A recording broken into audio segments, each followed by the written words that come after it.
Oh, I wish I was you, it is.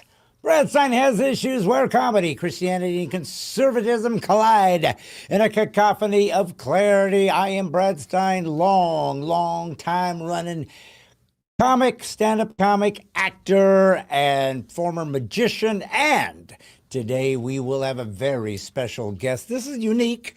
Someone who actually designs clothes for women, but this guy actually used to design that kind of couture, kind of glamour stuff for women, and he became a Christ follower, and now he does modest-driven special clothing for modest ladies, and yet it's still cool and fashionable. His name, Albert Hayes. He'll be with us. It's our first time that we were going to have anybody on the show that could have been on Project Runway. My sidekick today is the sidekick I've had my entire career in the podcast industry. He's fast on his feet, he's quick-witted, and yeah, he too wanted to get involved in creating women's clothing, but he found out he couldn't sew, design, or was a horrible artist. Had it not been for those three detriments, he would have gotten into his own clothing line. His name, Wyatt Leroy Stein, happens to be related to me. How do you do, son? How are you?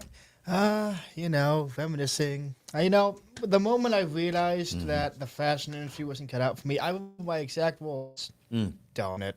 I like how you said the fashion industry wasn't cut out for you. That was the second joke. Thank you for getting it. You really sewed that thing up. You know, I got to tell you something. I used to watch, I'm going to be very honest, and this is part of the theme for this Monday's show, Wyatt, is what really makes a man? What is a man? Now, we, of course, as you know, if you've been following the world at all in the last number of years, a lot of people don't know what a man is. They certainly don't know what a woman is. I know what a man is. What it's is obvious. it? Yeah. They figured this out like centuries ago. Okay. A featherless biped. A featherless biped. Yeah, I think it was Socrates who said that.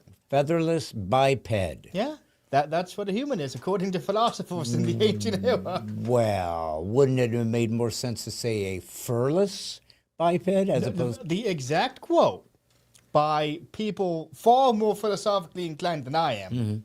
Featherless biped. Okay. I don't know why. Well, let me ask you this. Are there feathered bipeds? Chickens. Okay, how about, I was going to say ostrich. I mean, okay, but why is your first thought when it comes to a winged animal ostrich?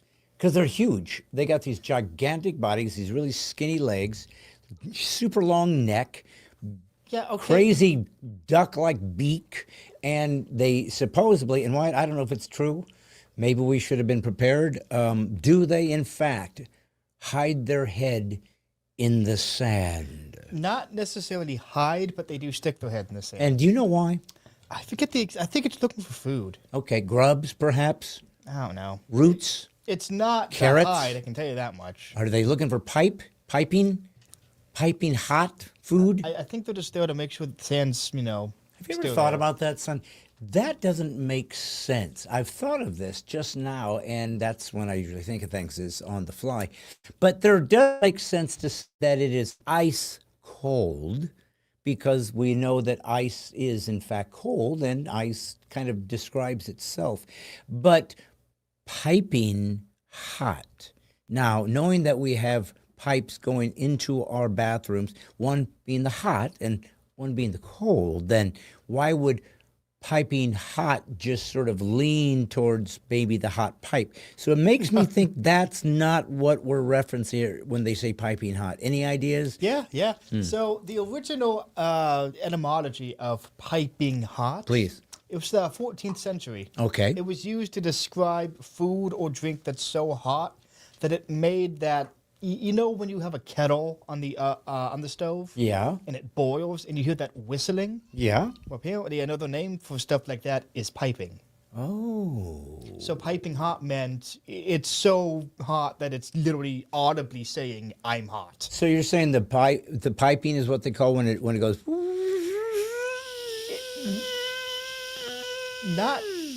That's one way to say it.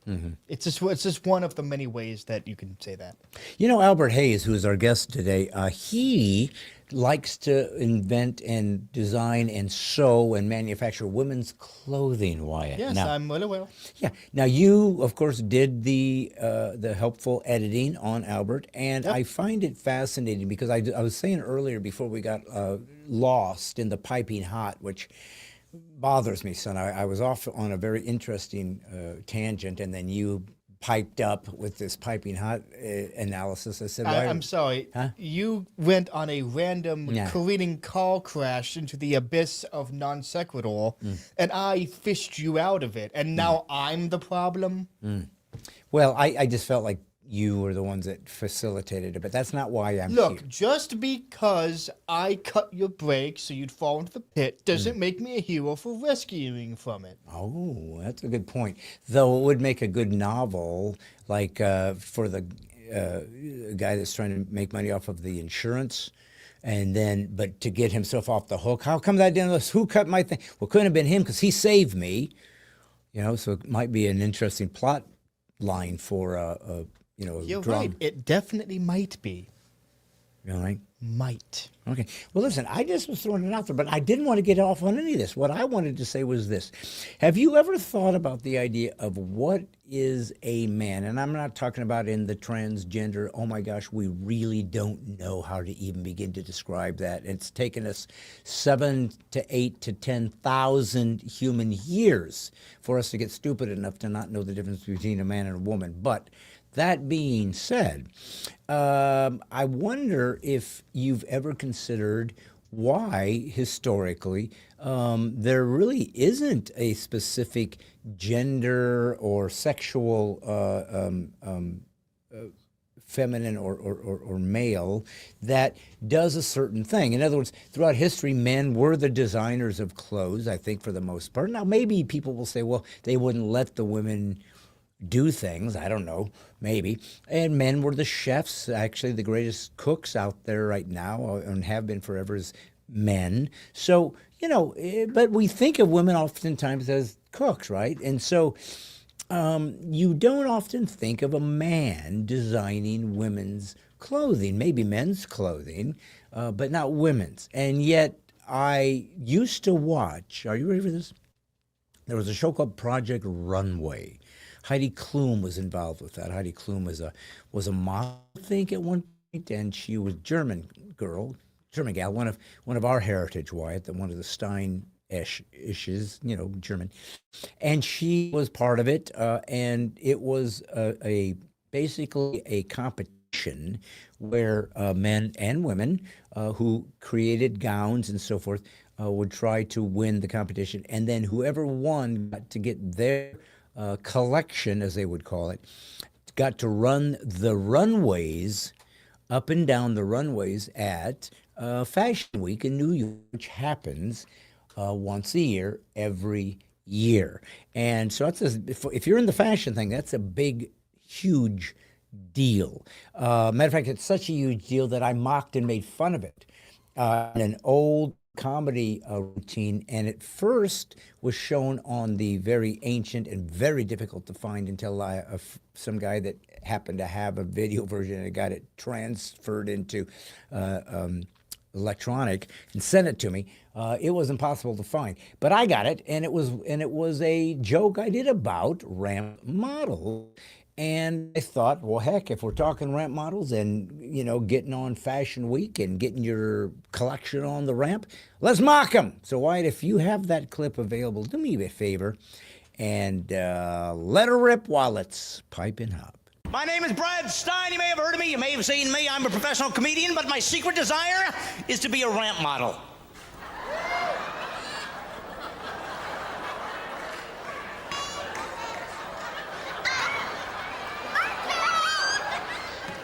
Have you ever seen these people?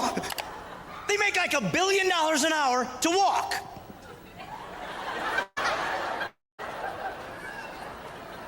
And then they got a face like this job is too hard.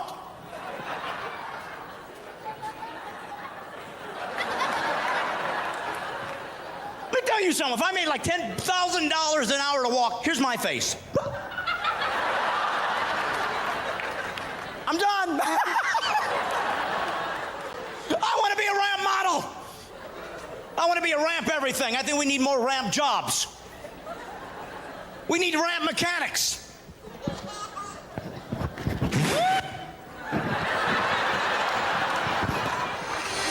So there you I'm sorry, did you say piping hop? Huh?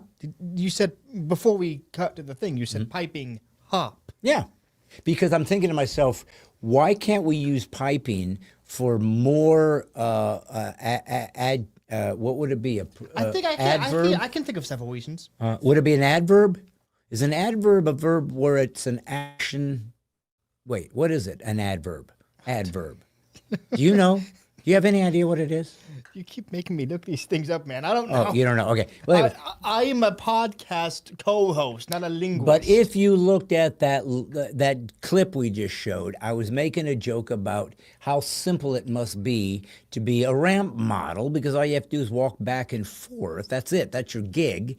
And I said, we need more ramp jobs. And then, of course, I said, what if you were a ramp mechanic, and made fun of it. And there's probably a lot more funny I could have come out with that whole thing, and I just stopped too short.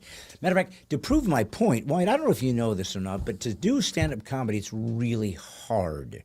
Very, very difficult. And especially to get an hour's worth. And, you know, it's funny because here's something about me you may not know.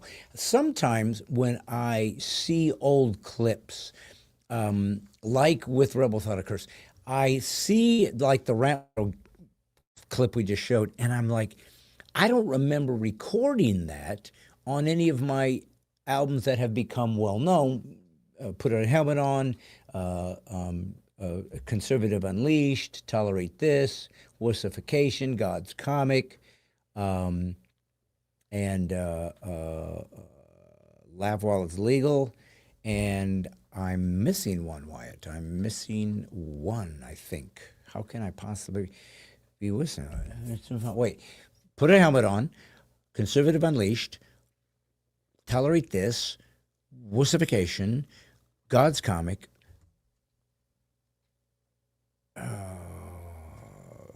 Unapologetical? Unapologetical. I knew there was another one. And Laugh While It's Legal. Whoo! I got scared that I had lost one of my albums. But I got scared you forgot one. yeah, I did. But I don't have a piping memory, unfortunately, as I get older. It's not what the word means. I want it to mean whatever I need it to mean. Words don't care about wants. You know what? I got to tell you this, Wyatt. So what I wanted the people who are watching and listening to know is this. You can, the beautiful thing about making your own jokes is if they're your jokes, you can do whatever you want with them. You can do them again the next album. You can play with them, toy with them. And I found that I did stumble upon a version of the ramp model that I used in Conservative Unleashed that isn't even the exact same setup as the one you just saw. And actually, I like the one I just saw set up better, and I should have used it and then added the others. Matter of fact, instead of me trying to explain it to you, here is a next version, a few albums later, of the ramp model joke, but it's kind of different, had some different elements. Well, listen, you guys be the judge, but this is one piping hot routine number 2. Hit it, Wyatt. Oh, we see it all the time, caring about people that don't give enough back. Where do you see it the most? Where do you see it the most? Supermodel.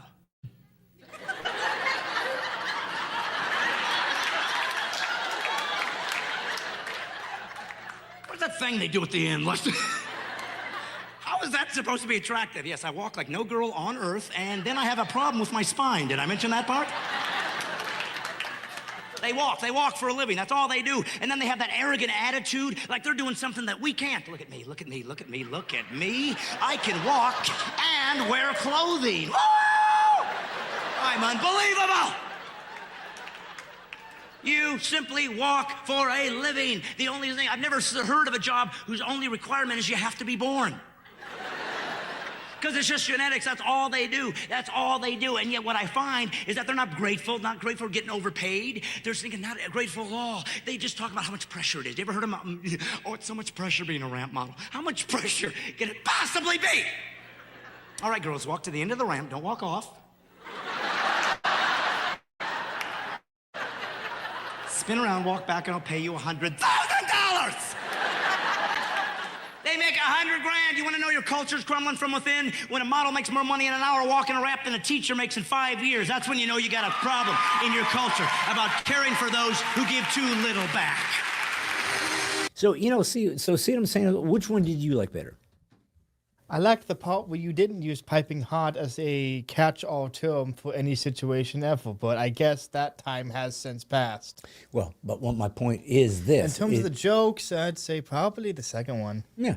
Well, I don't know. Maybe. But I just feel like the first one was so clean, so tight, and just cut to the chase. My secret desire. Exactly. That's why I liked the other one better. It was more your maverick phase. Where everything was uncouth. Everything was off the chain. You know why? I hadn't developed my piping language yet. And piping is an underrepresented. We're not doing this anymore. Listen, I think it should be used more because I think it's got a lot of tension to it. I think it got so many adverbs in it or whatever. Well, I don't know. I thought it was an adverb because a verb is an action, like running is a verb, right? But I think if you're like piping thing, I don't know. Answer is I don't know.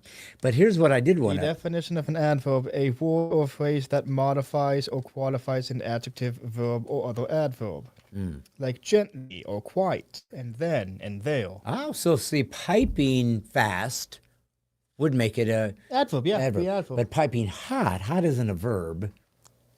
So that's a noun. Is it a noun? Why do we even? Adjective. It's an adjective. Yeah. So piping hot is an adjective. I believe it's an adjective, yeah, because it's describing. Describing the noun. hot. But hot is a what? What's a hot? Hot is a what? An adjective. See, so it's two adjectives in a row, piping hot. I'm sure they're legal. I don't. The police will come for us for that. Well, I'm probably not sure that is what we should be discussing right now, especially when we got Albert Hayes on. Now, Albert has a very unique life. He had things happen to him, and you're going to find out about it, that caused him to lean a particular sexual orientation. It's known as homosexuality. And he no longer is a homosexual.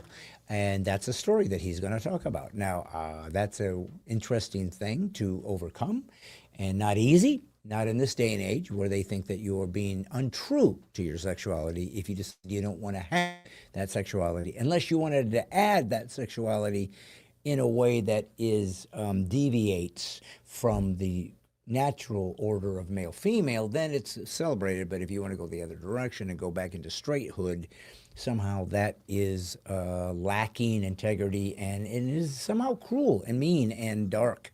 And, well, it's his story, and it's not mine. And who are we to judge this man's personal story? Am I right? But what is a man? That was kind of where this all started. I wondered if, and I asked him this, and you're about to find out when we go to this, is that it made me wonder that there are men in life, and maybe you've known some, Wyatt, that are more soft. They're more sensitive. And I'm not talking about they seem feminine. Some do. But they're just, like a guy that would want to make dresses. A guy that would want to, I don't know, go into a flower shop and make floral arrangements. That guy is a man too. He's not necessarily, he probably doesn't have a gun rack in his delivery vehicle for his flowers. But bonus points if he does. Right. He probably hasn't ever killed a deer and, took a bite out of its heart and spread blood all over his face while Okay, but to be fair, neither have we. Yeah, but does that make us less than a man of someone who's eaten a heart? I don't know. We'd have to ask someone who has. Yeah. Well, I think it's part of the tradition of when you take somebody to hunt for the first time. You're honoring the kill, so you smear the blood on your face and you take a bite out of the heart. And I'm going to be honest with you, that doesn't sound appealing to me, Wyatt. No, it sounds like you're honoring the kill by being the least honorable you can to that poor animal. Yeah, it's almost like you're crazy. He bit his heart. He ripped a hunk out of his heart. I Now, mean, had they even cooked the the guy heart, from Indiana Jones didn't go that far. had they cooked the heart, though, because people eat organ meat, and that would be an organ. People Well, I mean, the heart's just a muscle, and isn't that what meat is? I It's think just so. a muscle? I think so, So but yeah, just garnish it with some thyme and paprika, and you probably got yourself some nice jambalaya, whatever. listen, Wyatt, I think that a heart would taste better if it was piping hot. Well, it would be a bit lean. Oh, you. Well, I just want to get my money's worth. I want to get my money's worth because I thought of piping hot, and I thought to myself, What do you mean, get your money's worth? That joke was free. Yeah. Well, listen, that's what it means for public domain. It's available to everybody, and I'm going to use it as best I can, son. And here's something that isn't public domain. It's something that I actually snapped together myself when I wrote a joke about, and as you know, coming up here this Saturday, so in 5 days, Monday, Tuesday, Wednesday, Thursday, Friday, 5 days from today, is Valentine's Day. And I knew that I needed to make a joke, son, about Valentine's Day because I was making a joke about holidays. And Valentine's is one of those. It's a special holiday. It's a girly holiday. When you think of Valentine's, do you ever think of men? Wyatt, when you think of Valentine's, do you ever think of men or masculinity? Or is it just No, I think basically... of hearts and chocolate. It's a girly and holiday. flowers. Anyways. And I Cupid, but I'm not really sure who he fits into all that, honestly. think it's he just sorta- Cupid's a little boy, isn't it, or something? Yeah, cherub, I think. Yeah, Little cherub boy, little naked, little cherub boy. Yeah, Well, listen. and he has the arrows for like the hearts and So stuff. be- yeah, and that and- seems so un-aerodynamic. But he shoots it at you, and then you but fall how in does love. But how does it hit though? Like those arrows are not designed for accuracy. I'm just saying that much. Right. You got a heart for the arrow tip. That's got wind resistance to it. Well, I think He that keeps flying while shooting. Have you ever tried firing a bow and arrow? Wyatt. Have you? Yes. Have you ever tried doing it on horseback? No. Way harder. It is. Now take that horse, give it wings, and send it up in the sky, and then tell me how easy it is to land a shot. Wyatt, listen. Here's what you got to understand, though. When you are shooting this very Oh yeah, and also there's no antidote for the love arrow thing. So if he misses and he hits someone else, that's tough luck for you, kid. But that's what love is. That's what love is. It's precarious. It is. You don't know if you're going to fall in love with the right person, and that arrow could go astray and hit the wrong guy. And next thing you know, the guy that does the mops the floor is suddenly with the princess. I mean, that probably. Or oh, I missed. Oops, looks like you're taking a trash can out on a date. Well, I tried. Well, I don't think it works with inanimate objects, but I'll. Well, it does. I've seen it on cartoons all the time. It's just whatever that sticking thing touches. Okay. And that's dangerous. And I don't think we should be... Look, I'm all Second Amendment, but I don't think we should be giving kids lethal weapons, okay? That's what I'm saying. Okay, well, listen, Stick to city swing, kids. I'm not here to argue the Second Amendment with you. Not today. Not today. I think that's a very piping hot topic, and I don't think it's something we should be That addressing. is the only time you've used that phrase in an appropriate manner. Really? Congratulations. Now stop it now. Well, listen, Quit while you're ahead. you know what? While I'm ahead, I just thought of something. Instead of trying to indicate the silliness of what love can be or Valentine's Day, why don't you just see what I wrote about it or sang about it or spoke about it or made fun of years ago on the old album God's Comic Wyatt? If you have that button there, do me a favor and show it some love. When they're younger, they ate a lot of candy. You get married, things change. You can give her candy, but it's got to be on the right occasion. And she's got to be feeling good about herself. When is that time?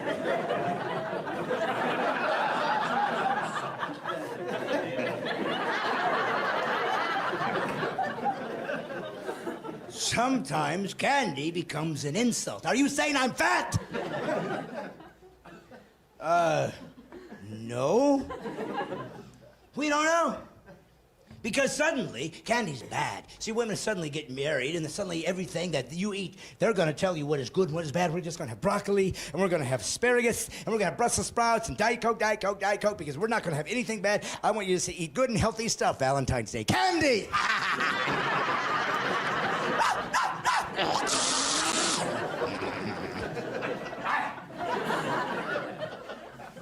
And then they make you feel guilty. If you love me, you give me candy. Good for it. If I loved you, I'd give you a box of broccoli. There you go. That's good. Hey, here's your 14 carrots right here, sweetheart. That's what I'm saying. Comes with a card. All right. No money. No, it's all right. There are ladies. We do the best we can. We fail. We make mistakes. We blunder. But fear not. Fear not. God knew that we wouldn't understand their mind and we'd make horrible and tactical errors. And so he invented a female mind eraser to make everything better, no matter what bad thing you do. Of course, I'm speaking of flowers. Flowers make everything better. Women love flowers. They adore flowers. They can't get enough flowers. You know why? Me neither. Because guys know what flowers are. Dead plants. That's why men always leave flowers in the ground, so everybody can enjoy them and have the experience. Women are ruthless. Oh, they are so beautiful. Cut them down, bring them inside. They're starting to wilt. It's okay. I've got a vase with water and special powder, so they appear to be alive. It's like embalming fluid. I'm telling you, flowers are women's version of hunting. They're ruthless. I tell you that because they get mad at men for hunting. Why? Because guys hunt deer, right? Girl sees deer, she sees Bambi. We see a deer, we see bam! Different thing. They get mad at us. You hunt deer, you are so mean. Well, you hunt flowers. At least I only hunt stuff that has a chance to run away. You know, folks, for Valentine's Day, I talked about candy, and my son Wyatt has indulged in some candy. For all of you guys who are a little bit older would remember Chico Sticks. Well, he'd never had one. He likes peanut butter. He likes coconut. And I said, have you ever had a Chico Stick? He didn't know what it was. This is the world he grew up in without, you know, he probably had Pop Rocks, but he didn't have Chico Sticks. So he gave it. And son, what do you think about it? The original taste of the chocolate and peanut butter, the coconut and peanut butter, was one of the most jarring things I've ever tasted. But once you get past that, it's pretty dang good. Yeah. I'd say it's piping good, son. Here's what I know you'd say that, and that's why I was hesitant to answer you. So let's think for a moment, folks, about the idea of masculinity. You know, this nation was founded on men who were men's men. If you think about what had to happen to come over here in the 1600s and try to make a go of a place, there was no store, there was no homes, there was no, I mean, you had to chop down a tree if you wanted wood, you had to find food. I mean, we're talking about folks that truly rolled the dice, but they did it seeking God. They said, no, we believe that God will give us a place, a land of our own, where Jesus Christ can be. And they talked about Jesus, not about, some pantheon of gods or some kind of, all the gods are equal. No, this is a Jesus thing. And they went for him and him alone. And why not? He's the only one that proved himself to be God in human history.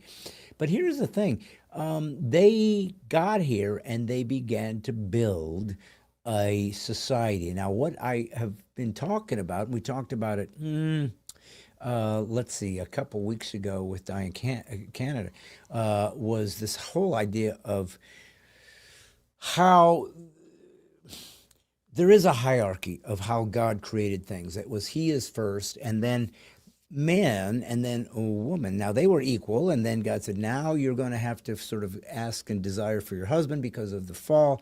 Man, you'll be here. You still got to love her as Christ loved the church, but she has to honor you. And there was this kind of hierarchy.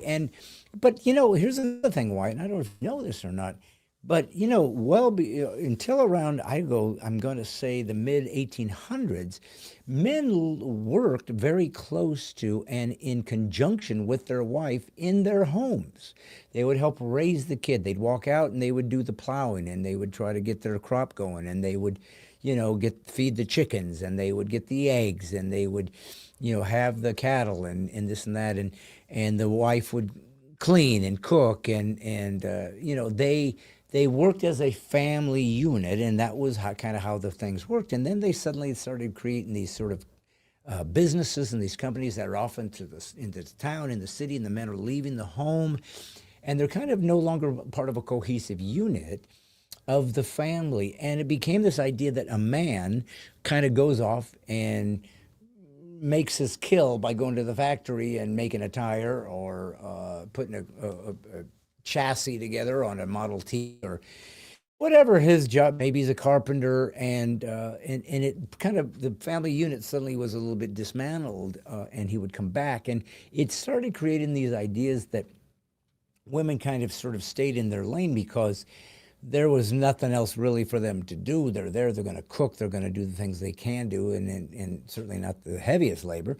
And the man's kind of going off and getting food and getting money and coming back and bringing it that direction. And so I think that sometimes when we think of the man's role and the woman's role, I think sometimes we have a tendency to stereotype, to decide that a man should act and behave in a certain way and a woman shouldn't. And there certainly are roles for men to play. There certainly are elements of what it means to be a man that women don't. And women have a power and an authority and a sophistication and a skill set that men don't have. So we need each other for sure to be in balance. But I think that when you think about creativity and you think about dresses for women, I think you instinctively would think a woman should do it because a woman knows what a woman likes. But on the other hand, it used to be made by men, the tailors, and it seems to me that that a man should be doing that job, because you would think that a man's taste on what a woman should wear that would make her attractive to a man would be what a woman would want. Now, I know this is 2025, and if there's anybody out there listening or watching who are feminist driven and feel like that was a misogynistic or a sexist statement, that they would want to wear something that men would desire or find attractive or find beautiful on that woman, that somehow it's deciding that a woman must become in the image of men, and that she must be there and available for the man's gaze, and that's her point and purpose. But the point kind of is that women do seem to want men to see them and be attracted to them. There's a reason why women wear the type of bathing suits they wear and the cleavage that they hang out, because men are more driven by sight. So women know exactly what they're doing. It always amazed me when I would see women who would want to protest something about women's rights, and they do it by doing it topless. They would have a sign talking about women's rights and women's pay and women's equality, and to make sure that their message was heard, they went around with their breasts hanging out, as though any man that's anywhere in the vicinity took 2 seconds to read their sign or to get a deeper understanding of their plight. No, he's looking at their boobs, because that's what men do, especially when they are exposed. So when a woman says it's taking back power and it's empowering for me to do with my body, she knows exactly what she's doing. She's giving man the thing that he desires the most and is most attracted to, because women were made last. You were the last thing made. You were the completion of the universe. Only when a woman was made did God say, "It is very good." You know that men are attracted to you, and you want men to be attracted to you. So I think we need to not play the game that really women just kind of dress for other women. Now, ladies, if you're out there, go ahead and comment. You know, another thing you need to do when you like, subscribe, and share this with everybody. And please do me a favor, when you are watching this right now, if you are, go find this on Life Audio. Brad Stein Has Issues, and listen to it on the radio. It's audio only on Life Audio. That builds the algorithms, gets more people to listen to us, Wyatt, myself, and our guests. And we try to be truth tellers. I wanted Albert Hayes on to tell the story of a man who did the lifestyle of the New York fashion model stuff, and suddenly said, I've become a Christ follower, and I'm going to create modesty. You know, and this is one of the things I explored with him. Can a woman be sexy and attractive to a man and still be modest? And I think there's a lot to be said for that. You know, the old films before you were allowed to have graphic nudity, they couldn't show that, and they couldn't show sexual situations. So you kind of had to imply it. The man picked the woman, and they had a kiss, and the door shuts, or he grabs her and and walks her into the room, and or it's all implied. You know what's going to happen, and your mind creates all of these things. But I think that to me, a man does have the sense of what a woman's body does to a man. I don't know that a woman has that instinct. I mean, they know they have the instinct that a man is attracted to them. And they have that instinct that they are doing damage with this body of theirs that they know the man desires. But I don't know if they really understand, well, how beautiful and subtle it really can be. You know, the whole idea, there was a time when, you know, in the, whatever, 17, 1800s, to show an ankle that was unheard of, and it was sexy, and it was, oh my gosh, this is really pushing the envelope, and it's shocking, right? And so this is this sort of natural understanding that men are attracted to women visually and desire them and can't get away from that. And so to speak to this guy today about how do you make, and ladies, if you're out there, please comment, do you try to dress for men, or do you think you're dressing for women? Do you think that what you're wearing wants another woman to think, oh, she looks great? Or do you want a man to see she looks great, I'm attracted to her? My guess is, even if you're kidding yourself that you're dressing for other women, or I'd be one of these people, I don't dress for either, I dress for myself. No, you don't. You don't put something on and look in the mirror and say, look how great I am. I would hope not. It's a little bit narcissistic. No, you want the people that are about to see you when you go out in the marketplace to be impressed by that look. You're doing it for them, not for you, obviously. Now, it doesn't mean you don't like the look or that you don't find it attractive and you're taking your version of what you want to put into the marketplace, but you want others to like it too. That's simply the way it is. And so I think that what I'm curious about, and I want you guys to talk about this and mark it down if you would. And even if you're watching this later, you're not watching it live tonight, you're watching it tomorrow, whatever. Please comment, because it helps it grow the interest. When the algorithms see that people are paying attention, they will spend it out to more people, and we can grow this thing. That's what we're trying to do. So, you know, you can also go to bradstein.com and donate to my ministry. I am continually trying to get out there. I'm continually trying to do comedy that also drives people to discipleship, and so that is expensive. And to do this podcast, which I do for free, is expensive. But if it's helpful and it's valuable, and I have these great guests, and White and I like to talk and have some fun, but also get in some deep places, you can help me. So you can donate, or you can simply pray for us and let us see what God might do in the future as we continue to try to put things out there. And speaking of that, I really think you're going to enjoy this very unique guest, very talented. Wyatt, go ahead and show them clips of some of the things he's designed. We're going to show them that because I want them to see he's got his own, by the way, Christian version of Project Runway, his own Christian version of Fashion Week, where you can go participate and models. And if you are a Christian designer, you can have your gowns and dresses and so forth be seen and be watched. So it's us doing work of being grateful for the beautiful design of a woman's body by God Almighty, and enhancing that the best we could without sexualizing it or turning it into simply a physical act, but in fact, the gorgeous beauty of the unseen thing, and just the presence of the woman that allows her to be seen for what she should be seen, her spirit, her soul, her mind, her thoughts. And yeah, nothing wrong with having a beautiful body, or God wouldn't have made it that way. But this man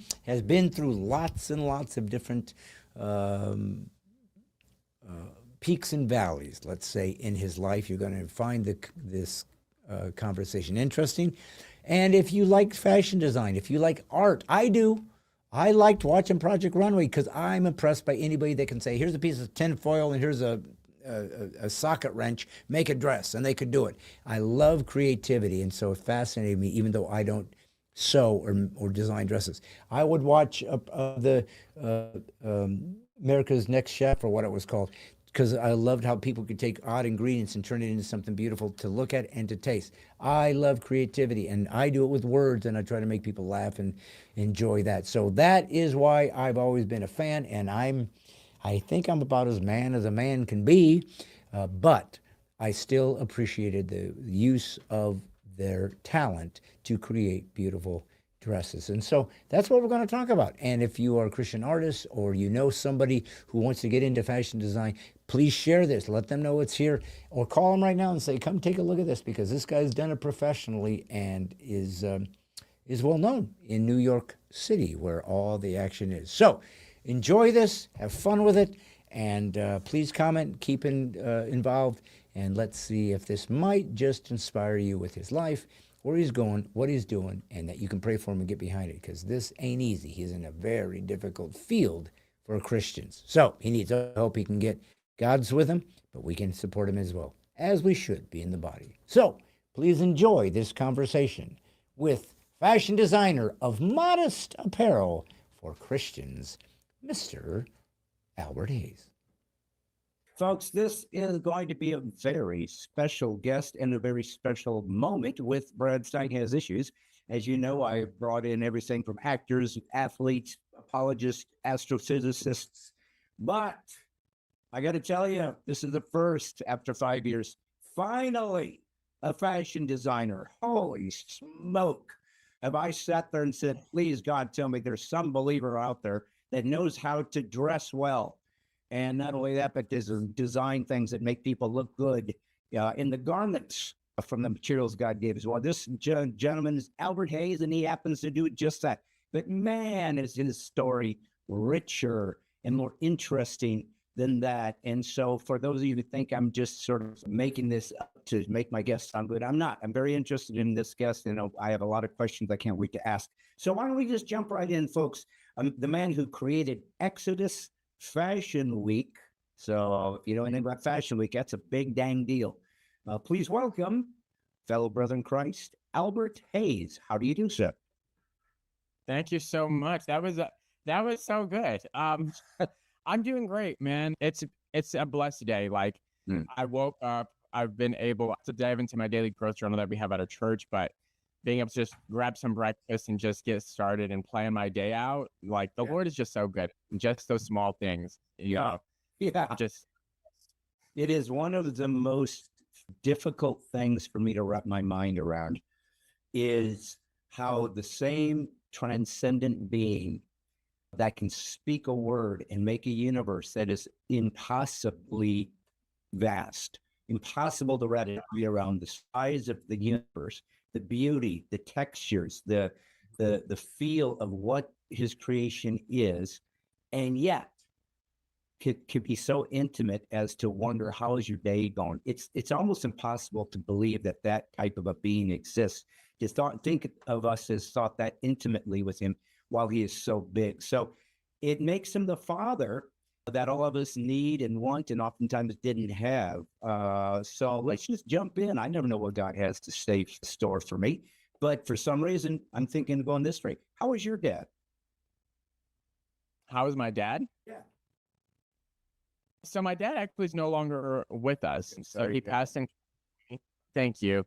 But he definitely was a huge role model for me. As much as I tried to run from being like him, I found myself running more toward him, and I didn't even realize it until I got to where now I'm approaching 30 and looking to start a family and all of those things. And I just started to notice all the small ways in which I'm just like him, despite the fact that I really didn't want to be anything like him. So What did your dad do for a living?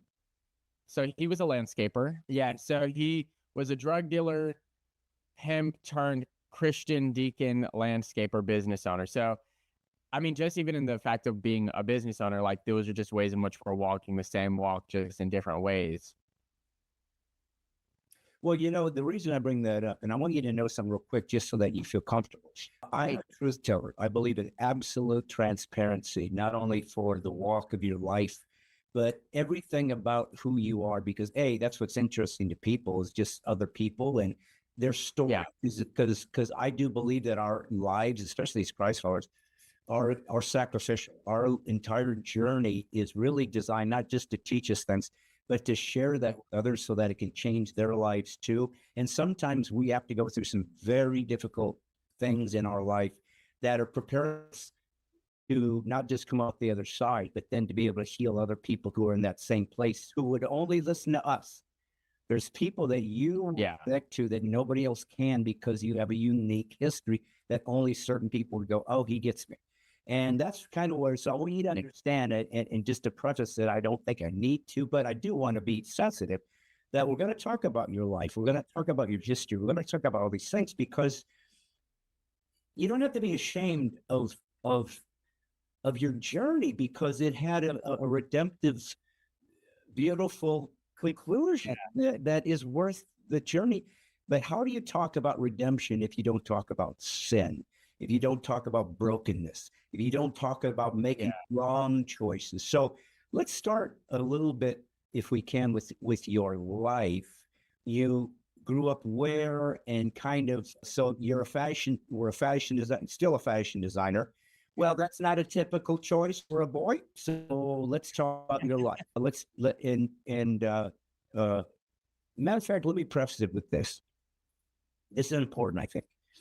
I think that when I worked with a lot of men in my life in ministry, I was with Promise Keepers for many years, which was just a man-driven thing and pretty testosterone-driven man. I'm talking about, athletes and intellectuals and so forth. But I got to tell you something. I'm a stand-up comic. Okay, so I'm a performance artist. I direct and perform and act and block and do this show that I do as a comic. And so I really love artists. I love creative people. I'm attracted to creative people. Being in the show business, I've always known a lot of gay people. I've always enjoyed hanging around. I mean, for the most part, people are so fun and just gregarious and there's a personality trait that I really am attracted to about their creativity and their I don't know, there's something interesting about that. I don't know if there's a correlation, but there is a uniqueness to it. And so a couple things, and I'm going to let you jump in. One, I think it's the first interview I've done that I was concerned about how to dress. It's like, oh, he's going to judge me. He's going to judge. But oh, good. He's in a sweatshirt too. I'm good. Right. Him too. But also, here's something interesting though, and I don't know if it matters, but it might be interesting to you. But a show that I used to watch a lot and loved was Project Runway. Mm-hmm. Now, oh yeah, I'm as straight as you can get. I would play sports. I'm a comic. I'm as hetero as it gets. Whatever. But I would watch these people, women and men, some gay, some straight. But I love people that are creative. It's like, okay, here's a paper bag and yarn and a toothbrush, make a dress. And they could do it. And I go, how do you do that? And I was fascinated by their creativity. I was so impressed and drawn to it. So what I'm getting at is, I think one mistake the church makes for men who are less typically, I don't even know if the word macho even applies anymore, but more aggressive, that there's other men that are tender and gentler and happen drawn to tender things. They're just men too, but they happen onto softer things. And I don't think they've been served well in church. I think they've been made to feel like outliers, that perhaps you aren't a man's man. And I think it has been a disservice to these people because they just happen to be more sensitive than other men. That doesn't make them less. As a matter of fact, they fill a role for men that sometimes is missing. And that is the balance between the strong warrior man and the tender-hearted Jesus guy that also let me hold you tight and take care of you. So I apologize for this convoluted preface, but I wanted you to know my heart a little bit because you're a fashion and you were gay, I guess. You are no longer. So I'm just kind of setting all the pieces up so that when you begin to describe maybe growing up, what how you began to get into that space, how you were drawn to a particular what longings or desires, whether it's sexually or intimately, just in relationships. What brought you and what brought you to faith? So I just think that's going to be important because there's going to be a lot of people watching and listening that need to hear your story. So I'm going to let you take it from here. No, I appreciate that. And I do want to touch on the point of softer men and the idea of that, because I think I was reading in John at work. So I work at Aritzia. I don't know if I can say that for company purposes, but just based on how this conversation will go. But I work in the retail environment. And there's a lot of different types of men that are attracted to fashion, one, and there you see the differences in one, how like the sellers versus people who work in inventory. But I think going back to what I was reading the book of John was everything came through God. So what I got from that was everything has a piece of God attached to it. And my pastor and my spiritual covering over Exodus says all the time that the first way that God ever displayed his characteristics or anything about him was through his creativity. So I think to the point that you were saying, Brad, about you're just natural, you have this natural proclivity toward creativity. I think it's the God, I don't want to say a God part of you, but a part of you that resembles who God's character as a creative that attracts you to all of these different types of people. And I think it's part of them that God is shining through them, if you will, to show this creativity, but Satan being who he is perverts things. And so it's almost like the creativity that could be used for the kingdom has now been convoluted and used for the kingdom of darkness. And we see that with brands like Balenciaga, Rick Owens, and people like that. And so I think that creativity just gets thwarted and just convoluted and perverted in a way that doesn't allow for God's true intentions to be displayed through that. But so that was just an entire different aside for a different purpose and hopefully a future conversation. But just with my life, it's really interesting. I come from, my father was one of those big macho-y guys, if you will. And he was a drug dealer. He was a pimp. He wasn't, in the formative years of his life and in the early stages of his adult life, wasn't really a good person, if you will.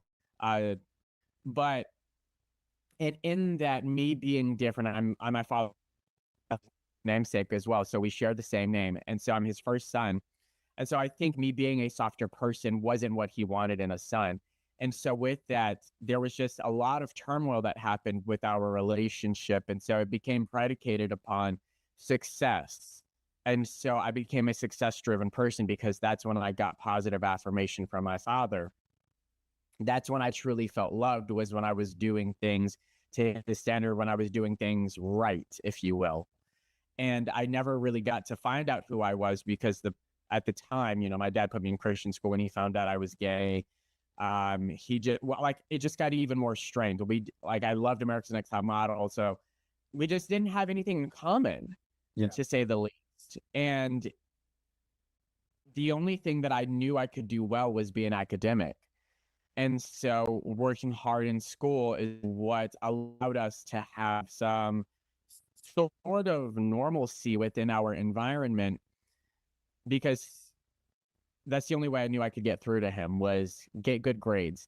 And so I was the first to go off to college, first to graduate college, first to enter a master's program, if you will. And so now I'm getting my Master of Divinity at Liberty. But how I got into fashion was actually really crazy, because I didn't want to be a fashion designer. I didn't want to be in fashion at any given point of my life until like a few years ago. I wanted to be on Broadway. I wanted to be a Broadway star. I had a vocal coach who was teaching me for free, who was also gay at the time. I don't know if he still is, but all of this to say, the trajectory I had for my life was to be a performance artist. I started a business with my ex. I know I'm jumping around in the timeline of this, so I apologize. Tell your story. It doesn't matter. It's your moment. Just be my guest. Yeah.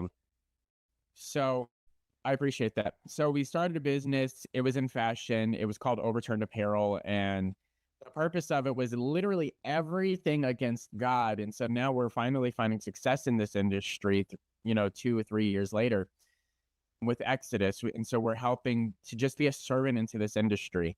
So working with Christian fashion designers and creating spaces for them in which they can be themselves and talk about their lives and use creativity and working in tandem with God to create collections that can tell the story of God or just tell their story, whatever it is that they want to tell at that time. Um, because I've been stifled, and I think this is partially why this is so passionate for me, is because I've always felt stifled in my life. I never felt like I had a voice to talk, and so now, in a way, I feel like I do. Like I didn't have, like I said, I didn't have a relationship with my dad. He actually pushed my mom out of my life. My mom was a drug addict. She was also a prostitute, and so I didn't have my mom until my dad died, and so our relationship is now starting to develop. My dad was very abusive toward her physically, financially, sexually, verbally, mentally, all the different ways in which a person can be abusive, he was toward her. And then I grew up with the understanding that my mother was just a crack whore. Both of my parents were crackheads, but she was just a crack whore. She didn't love me. And so not having my mom and believing that drugs were more important really took a toll on my mental health. It took a toll on my identity. It took a toll on how I looked at myself. And then not feeling like my dad loved me because I wasn't a masculine, or I wasn't a hyper masculine man. I am a masculine man, and that's what I know now at this stage of my life, but I wasn't him. And then being bullied at school for just being a feminine person, like all of these different things took a toll on me in a way that I just fell deeply into depression. I fell deeply suicidal ideations. Because I never felt enough. I never felt like anyone cared. I always felt like a burden on everyone that I was around. And even when my dad found out that I was suicidal in the 5th grade, he just looked at me with utter disappointment. And I couldn't even muster the words to tell him the truth of, I want to kill myself because I don't feel loved by you. I'm being bullied at school, and my mom walked out of my life, and you just continue to tell me that she doesn't love me and that crack was more important. And then there was also DCF. The Department of Children and Families took me from my dad, and I was living with my auntie who I called Grandma, for a period of time. And so all of this to say, like to surmise all of this in one statement, my life definitely was not a great life, if you will, but I think it was the breeding ground for such beauty to come out of it, because people don't recognize everything that I've survived in my life. And I like to be a testament of, you may come from a crackhead dad who's a drug dealer, who's a multiple felon in different states, who's a pedophile, who's raped women, like who's done all the things that someone can do. And that's just looking at that one side. And then you can look at my mother's life and, in which she's been raped, she's been molested, she's been beaten with whips, she's gone through hard times. And so I feel like I've been given a hand where I shouldn't be sitting in the position in which I am, living in a studio apartment in New York City and able to take care of myself in a church that loves me, with a degree, working on another one and starting a business. Anyone can do it as long as you give God the glory. Like that's really what it comes down to, is there was a man who died for you, who loves you. And so even though you may not have felt that throughout your life, trusting in Jesus is going to be better than anything you could have ever done. Like I've been raped, been molested. I've experienced that myself. And so what Satan meant for bad, which was for me to end up like one of my parents, it's not going to be that way. And the legacy is changing for my family, from my future children. Like that's just what it comes down to, is the legacy that's to come for not even just my physical children, but the spiritual children that will come through whatever it is that God births through me. And so, I just give him all the glory, because it's not I should be dead. Well, listen, I guess I didn't even talk about the alcoholism in my life. yeah, no. Well, listen, I think one thing we can draw just from your kind of unraveling, your history, is how much we don't know about people. We don't really know who we're talking to when you meet a human being. You have no idea what their history is. You have no idea what they've been through. Sometimes some of their responses, or what might seem over the top or dramatic or despondent, who knows? But you judge people based, there's a famous guy named Ed Cole who kind of started the men's movement in churches in the 80s. And I remember he said something to me once that I thought was interesting. People tend to judge people by what they do, but we judge ourselves by our intentions. So we give ourselves all this grace. Well, there's a reason why I did it. Well, you don't understand. Meanwhile, we just judge others on their behavior and leave it at that. Well, listen, my friend, you just described the family and the parents you grew up with. I mean, it's like I got to catch my breath. It's like, what? It's too much. It's too much. And you know what? It's more, Albert, and this is challenging as believers with the God who is sovereign. It's unfair. The child doesn't deserve that. He didn't do anything. They were born. That's what you did. You were born, but you didn't choose. It was an act of your parents. And you're stuck with people who are sometimes toxic, dark, abusive, and there's nowhere you can go. This is the world you get. And what your life is proving and will continue to prove is, in the worst case scenario, there's a way out. There's freedom. There's hope. There's something beautiful. There's something beautiful on the other side of the pain. And God never wastes the pain. It's always to change us into something so beautiful and so amazing that we began to see pain as sacred.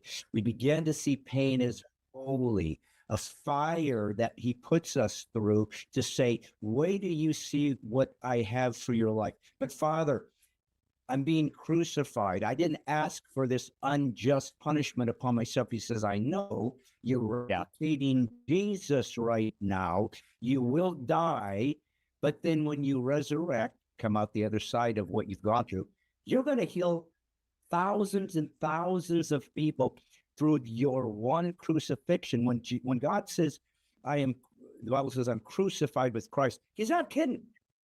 Yeah. Life is a crucifixion if it becomes redemptive.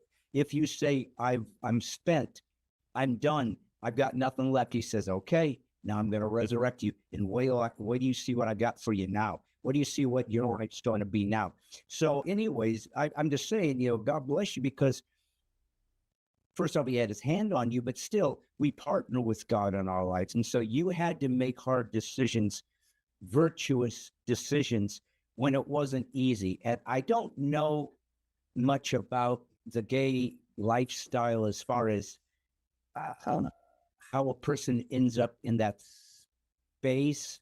When I've heard, and just so you know, my sister-in-law is gay and has been since we've been married 33 years. My brother-in-law was gay. He died of AIDS a number of years ago. My cousin died of AIDS in the 80s. So I've known people in my family who I've always loved, always cared about. It's one of the bad raps I think that Christians sometimes get is you hate gays. It's like, well, I don't hate it. I mean, maybe some do. I don't. Matter of fact, I've got documented proof of gays in my life. I loved very much and still do, but it doesn't. It doesn't mean that I can't tell them there's something better. There's something better. And what am I supposed to do? Deny my perspective of what is God's plan for our life because it makes you uncomfortable?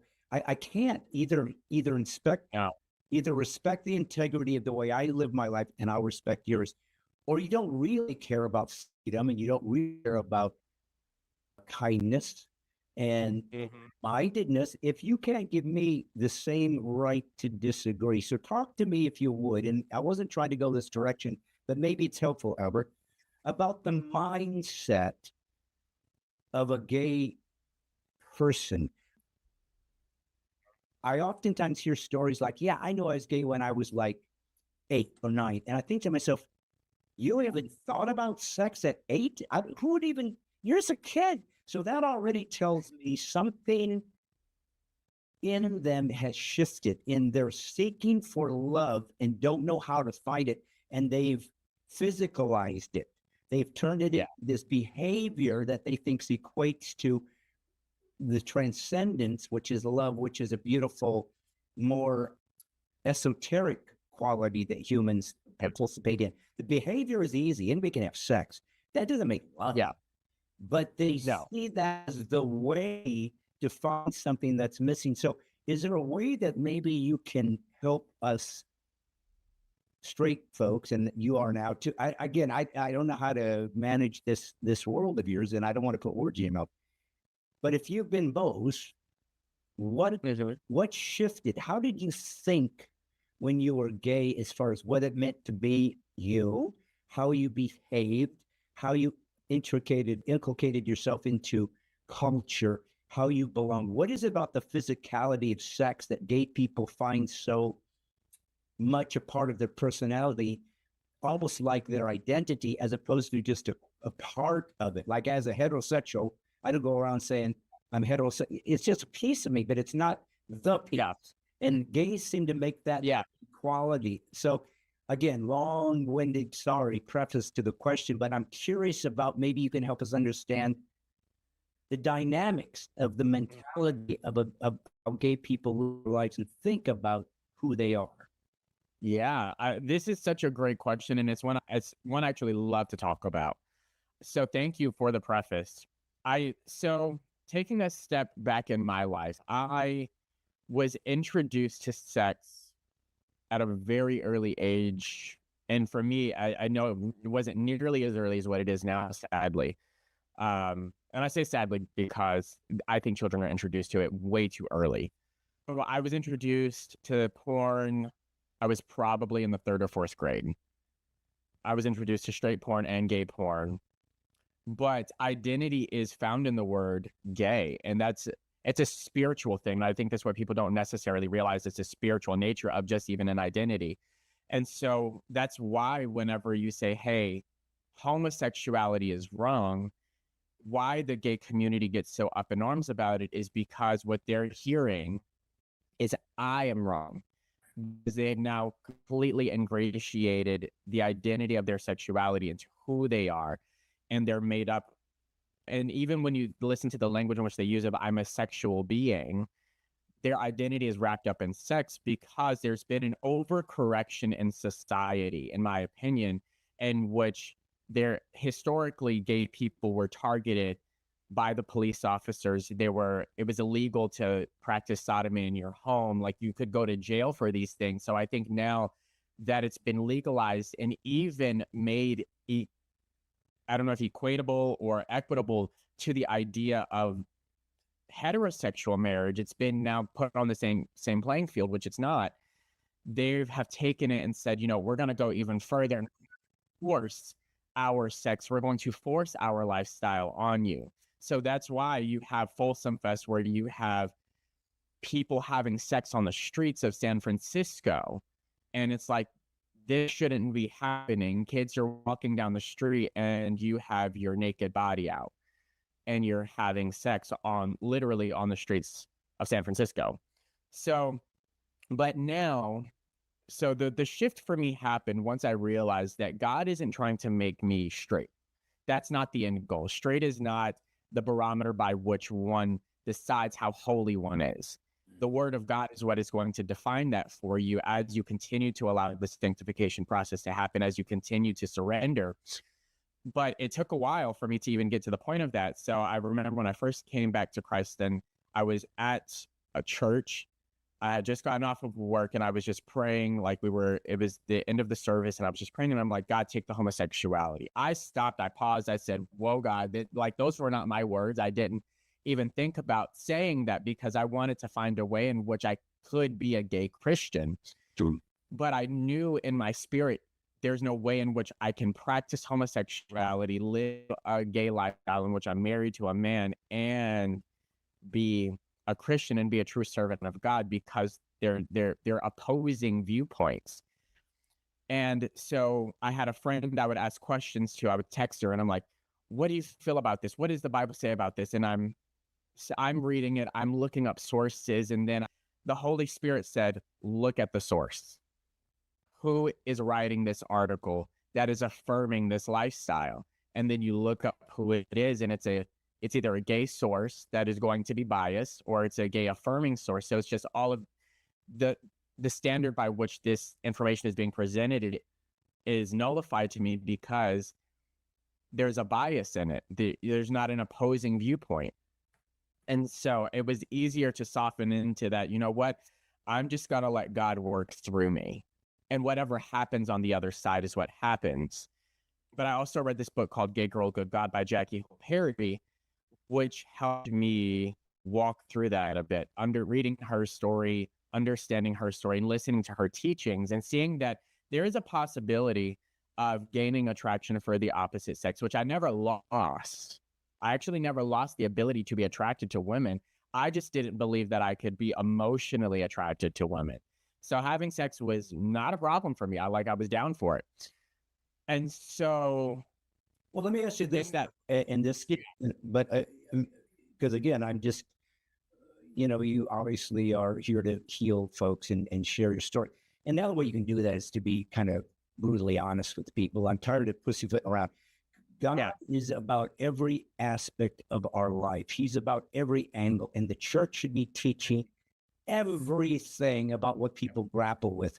Now, obviously, sex, I won't go to a third grader and maybe speak of some of these things, but to adults, we need to understand, and especially for those who have never been same-sex attracted, we don't understand it. So I want to help people have a grasp of what people are going through, because I don't know that anybody slowly chooses to feel. You choose to have sex unless you're ready. yeah, You choose to have sex, but you don't choose to have feelings towards. I've never been attracted to men. It's not like I could manufacture it. It's just not in my thing. Well, if a guy says I am, he didn't decide, well, there's a naked woman, there's a naked guy. No guy would choose a guy. I'm kidding everyone. Because women have all the best parts. So, and they're more aesthetically pleasing to the eye by far. They're just more beautiful in the way they're designed. So something else happened, because again, you don't just sit there and go, that's attractive to me, or it would be more natural to everybody, or everybody would be theoretically bi. We could go either direction, and we aren't. We're not like that. It's rare to feel the same sex. So something shifted, something happened. And most of the time when I've spoken to gay folks, virtually every time, and I can say it's a blanket, I'm sure it's not every time, but usually you can count on they were molested. And it changed the way. I talked to Walt Heyer. I don't know if you know who Walt Heyer is, but he was one of the first transgender guys ever back in like the 70s. And he now is a believer, and he tries to help people get out of retransition and bring people back to Christ. He's like in his 80s. He's like one of the pioneers. But his grandmother used to dress him up like a girl and do all these really kind of feminizing things. And I think he had a same-sex molestation. But usually, that's part of a babysitter and something about that shifted you, and it never, I don't know. So again, I'm not trying to make it a blanket statement, but I think that's where you are attracted to both. Is that typical that most gay people, I don't say they couldn't have sex with the opposite sex because you're designed to, but do you believe most gay people could equally be attracted, or does one outweigh the other, or do they just choose, I could go either way, I choose this way? Because I think I think that's what they are. There's nothing else to examine. Yeah, I would say there's a lot that identify in the way in which I did, as like I could have sex with women, but it's not going to be the most common thing that happens in my life. So I just will relegate myself to that of being a homosexual because it's just easier to explain. But I think to your point of most people are molested, I think nowadays there's three possible options, like molestation, which is going to be spiritual.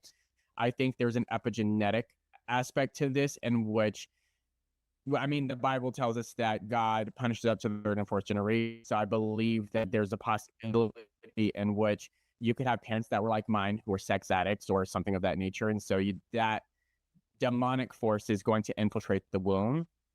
A third option could be your mother or your father rejected you while you were in the womb. because they may have wanted the opposite sex. And the fourth one is a conspiracy theory that I've developed within my own self within the last few months. And I believe that technology, big pharma, well, social media and big pharma are in cahoots with the government. And I think as we see the algorithm do what it does, children are being exposed to homosexual identity at a very early age. And so as you search on the search bar of Instagram or TikTok, gay or a celebrity who is gay or anything of that nature, you're now being exposed to that content at a faster rate, which will then allow you to start to sympathize or even identify with those groups, whether you're gay, lesbian, or trans, because I do believe that big pharma wants forever patients. If you're gay and yeah. So if you're gay and you get on PrEP now, your identity's been wrapped in this. For me, it was 15 years. You're creating forever patients, to say the least. Either having someone who's going to be on dialysis because you've killed their kidneys and their liver through PrEP, you put them on HIV medication because you've now made it safe to have unprotected sex, and so people are getting wrapped up in that, or you've made them trans and now they're forever patients and you've sterilized them. So I think that not 3 but 4 potential options. I think the just overexposure is going to be a new one that we start to see. Yeah, no, well, and ultimately, it's a spiritual source. It's a deep, dark spiritual force that always wants to corrupt God's design. That's its purpose. Satan lost the battle. He's forever doomed. He hasn't gone yet, and he's heading that way. And the only thing he has left is to try to destroy the thing that God loves, which is us, his creation, his people, his children. And, you know, I've always said about this, and it's a you know, it's a bit of a finesse when you're trying to speak about homosexuals in a way that is equally kind and sympathetic to their plight, because it's no different than, listen, I've been married 32 years. Yeah. 3 years, I think. Congratulations on that, by the way. You don't see it too often, so I just want to say that. And it's a sad testimony when you have to congratulate a guy for staying married like his vow said he would from the get-go. But here's the thing, and I'm getting older, so maybe it's not quite the same, but I've always said this, and I think it's important. I don't know that a day had ever gone by in my entire life, and I've never cheated on my wife, that I haven't had the opportunity or the desire to want sex just about every woman I see. It's my nature. Yeah. I want to have sex with women. I love that experience. That's there's nothing like it. It's a one of a kind. Of course, it's designed for marriage. It's designed for children. It's designed for intimacy. So it gets ruined when you take it frivolously. But nevertheless, it's a very robust experience that people are driven to, clearly. Yeah. But my point is this: if I went by the premise that gay people do, that is, listen, I'm born this way, thus I have a right to participate. I go, well, wait a minute. I'm born to like women. I got married. I desire women every day. So the only reason I don't is I believe I'm called to something higher. I'm called to something deeper. I don't give my flesh everything it wants because I gave my flesh to God, who says, I expect more of you. Yeah. To a gay person, they would say, you know, well, I can't help my desire. No, maybe that's true. I don't know. But you have to choose to behave that way. If you have sex, you said, I want to do this, and I'm going to do that. That's a difference to be tempted than to decide. But explain this to me. One difference that would be a challenge for gay people, I'm trying to be sympathetic, especially those who are believers or want to become them, is if I'm attracted to women, I have a biblically mandated opportunity to fix that. Just get married to a woman. Now, if you go, all the sex you want. If you have sexual desires toward the same sex, you kind of don't have that. It's like, I don't have a place to release this tension. Yeah. I don't have a place, because not only do I still have the feeling, but now I'm not even allowed to do that. Now, do you believe, since we've done this? Yeah. Do you believe that what God might be saying to you, since your struggle was just as real as mine, it just happened to be in a different direction? Do you believe that perhaps God is calling you to celibacy? Do you love me more than sex? Or do you believe he's calling you to, but I can shift that desire and put it where it belongs, and then you'll really understand who you were all along?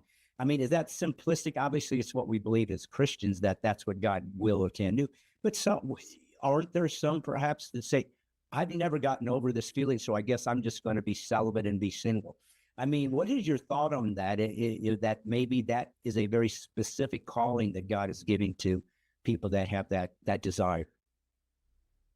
Yeah, I think you said it best. There's two options. We have one option. You're going to surrender to God, and you're going to give him the desire, point blank period. Like, that's the main option. What he does with that is what he's going to do with it. And even when I've had conversations with people who are struggling with same-sex attraction, I am remiss if I don't say, hey, God can give you the desire for the opposite sex. And I've seen it happen. I have mentors who have come out of the lifestyle, married. We see Jackie Hill Perry. She's probably a poster child, if you will, for coming out of same-sex attraction, been married now 11 years with 4 kids. So we know it's a possibility. But the other side of that is there's a possibility that God just wants you for himself. And there's a gift in that as well. There's a gift on both sides, and there's suffering on both sides. Yeah. So I think we just have to submit to that and say, God, do what you want with this. Yes, I would love to be married. And there's a girl that I'm talking to, if you will. And she's aware of my life, of coming out of the lifestyle and, coming to Jesus. So she's not naive to that.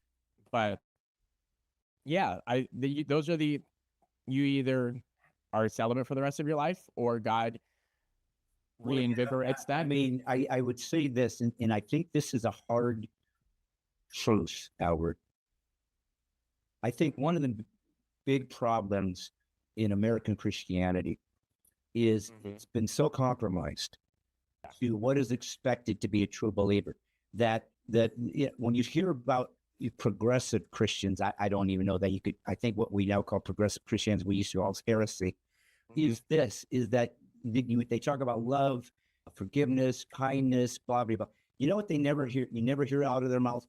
Repentance. What? Repentance. Yeah. You never hear them say, I have to change this. I have to kill this. I have to sacrifice this. And this is a hard truth. But I think it's important. What God would say to someone with same-sex attraction is this: I understand it's difficult. I'll walk with you. But here's the thing. If your desire for sex is more important to you than me, you don't get me. Yeah. That's how it works. You don't get me. You have to choose, am I the single most important thing in your life? And we often don't give that to people because they think it's unfair. So, well, that's just because the material world is more important to you than the sacred heavenly realm, which is what you were destined for. And we don't put people in that position because we think it's, I don't know, insensitive, as opposed to, no, I'm trying to save them from hell and give them truly what they were designed for all along. Yeah. Well, anyways, I didn't want to really get off on a big diatribe about that dilemma, but I was interested in it because I thought it might be of help to some people listening. Let me ask you one more question, and then I want to get into the fashion stuff because that's so interesting to me.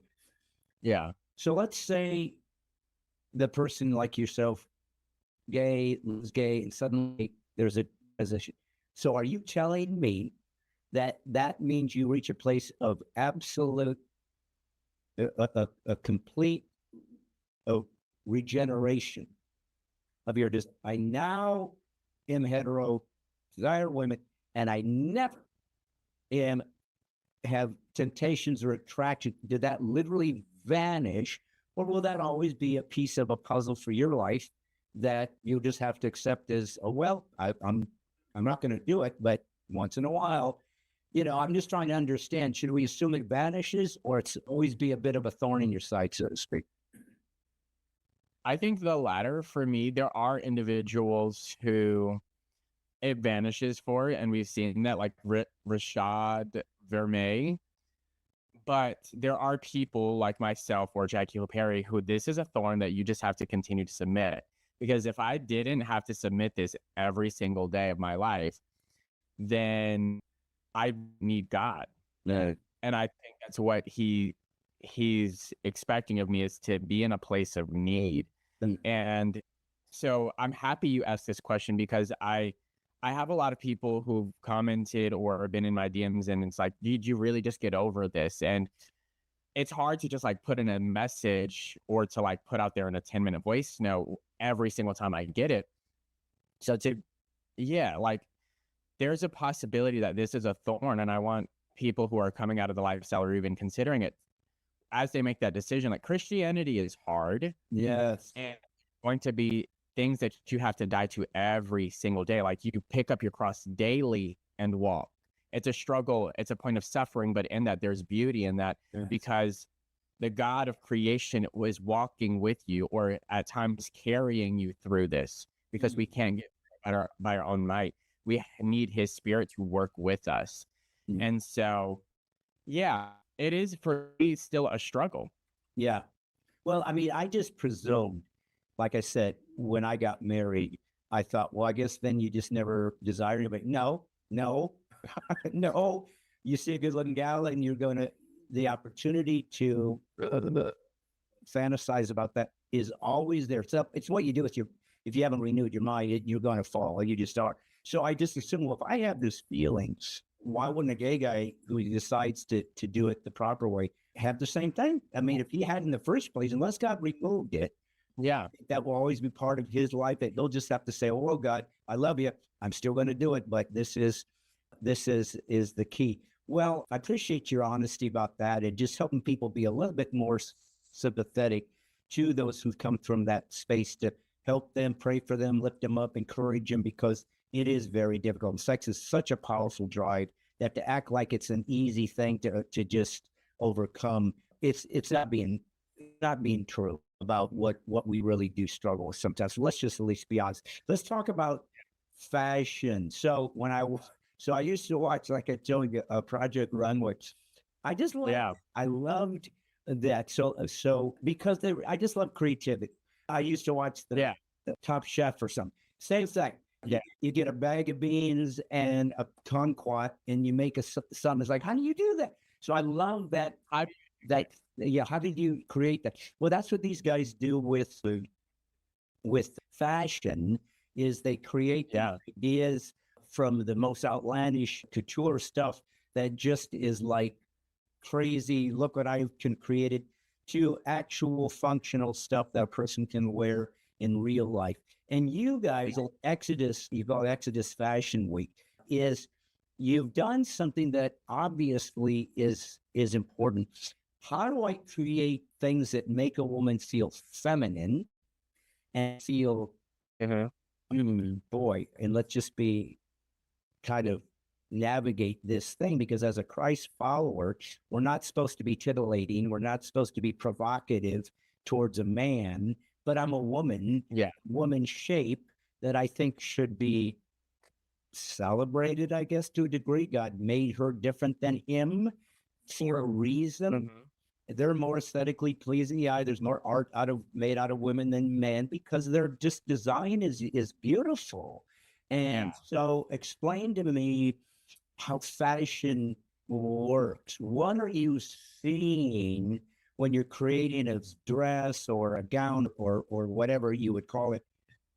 What do you see as someone gifted in fashion that your average person doesn't? What works in your brain that it can architecture material into something that's sort of eye-catching and appealing? How do you do that?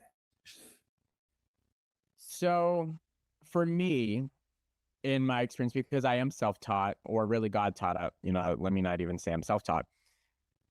I drape mostly. So that's like my thing. And I say it that way because we have Chanel, who flat patterns everything out, sews everything, and does all of that. I let the fabric speak to me. So when I'm working with fabric and I'm putting it on the mannequin form, I'm draping it, I'm like, I kind of like this, I kind of like that. And I just lean into what the fabric is saying, but I also because of the worldview in which I have as a Christian, I do keep in mind modesty. I probably could be a little more modest with the designs that I do create, but I think the lane that I like to fall within are women who just recently came back to Christ and are transitioning into a more modest woman.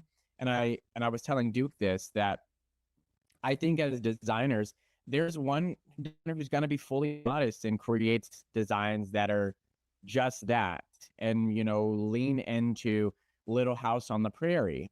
But I don't believe that God is saying sacrifice your personal style and who you are, because fashion is an identifier. It's a cultural marker of where we are in society. I don't believe he's saying completely strip that away from yourself, but find a way in which you can blend together modesty so that you're not tripping anyone up, whether you're a man or a woman, but you're still honoring yourself. So that's how I like to lean into it. I've had to decide that this would be the lane that as a designer I would stick within, is that transitional period of time that would lead a woman to something a little more modest. But I think within the state of the fashion industry, just taking it a step further, I think that we, as an industry, we have to scale back from using so much sheer and the fabrications that we choose, stepping back from sheer and leaning more into more wholesome fabrics. We don't need all the cutouts. When I think back to even Laquan Smith's dress on Halle Berry, the cutouts that were, I don't know any better word than what I heard in college, the thigh brow area of the woman's body. That is just such a sexy place, but should be left for her husband. We don't need to see cutouts like that. We don't need to see as many the micro dresses that shouldn't really be a thing, in my opinion, or when the corset is so tight that if you jump a little too high, your breasts are gonna fall out. Things like that. We just don't need to see it within fashion. That's not sexy. It's scandalous. And I think that as an industry, we need to redefine some certain terms. Sexy is not scandalous. Lustful is not always going to be sexy either. So that's just the things I'm seeing. Well, I think that there's a really interesting the hypocrisy, I think, to what women more, I guess, from the, when they started the sort of feminist movement, so to speak.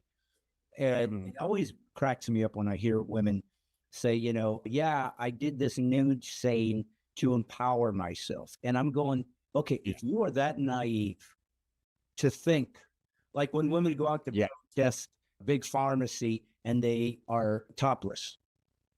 Yeah. Protest like they do it in France all the time. I'm going to protest and I'm empowering myself and I can wear no shirt. And I said, listen, if you think there is a man on this earth that is looking at your sign and caring about your cause instead of your breath, you are so naive as to be you're unlistenable, because you don't understand, whether you like it or not, there is power in your body and the sensuality that God's giving. There's a power that men cannot resist. We are designed to be appealing to our sight. Now, I'm sure women can see a guy and think he's sexy, but not like men. We have a sight-driven desire that women only can fulfill. And so when you emphasize the sensual, you're losing the plot, because that's all I see now. I don't get any of the deeper things you're trying to teach. So don't tell me it's empowering when you reveal yourself. All you've done is belittle yourself under the guise of pretending that I've done that on my own. So you've just belittled your dignity and pretend that now men are and then they get angry when you're staring at me. I'm sorry. So how do you put it all up? Yeah. So let me ask you this, Albert, because this would be your dilemma, but by the same token, this wonderful, fun challenge. And I don't know if this is the way to frame this, and it may get me in trouble, but can we make modest sexy? And I think there's Oh yeah. and I think there's an odd proof of concept, and it's been abused, and it's not healthy. But I'm just going to give you a perspective. Throughout history, there's been this idea of nuns, and nuns have given their self to Christ, and He's their husband. And Yeah. how much porn and how much fashion and I don't know, Helmut Newton kind of photography took nuns and sexualized them, because that innocence is being manipulated, like at the beginning in Eden, be drawn to the forbidden.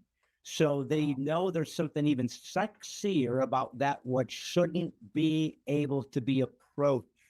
So there's something really sexy about modesty, because in a way, Albert, what you don't get should draw more desire. Now, I'm not talking about should we try to make our sisters in Christ who are trying to be modest some kind of sexual attraction. I don't mean it like that.